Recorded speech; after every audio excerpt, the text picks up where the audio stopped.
As soon as I saw this one, I had to grab it. This is a cordless glue gun from Gogo, and it's a lithium-ion rechargeable battery. Looks like they make it in a couple of different colors.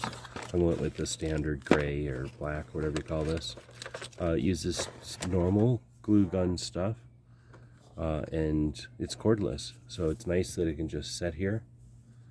You got the button here to turn it on, and then it's USB-C rechargeable.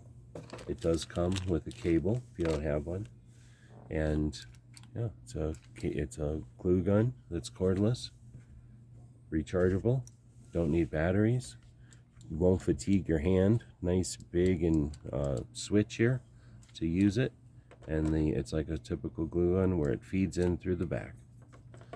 Once you turn it on, it takes a little time to get started. Needs to be recharged here.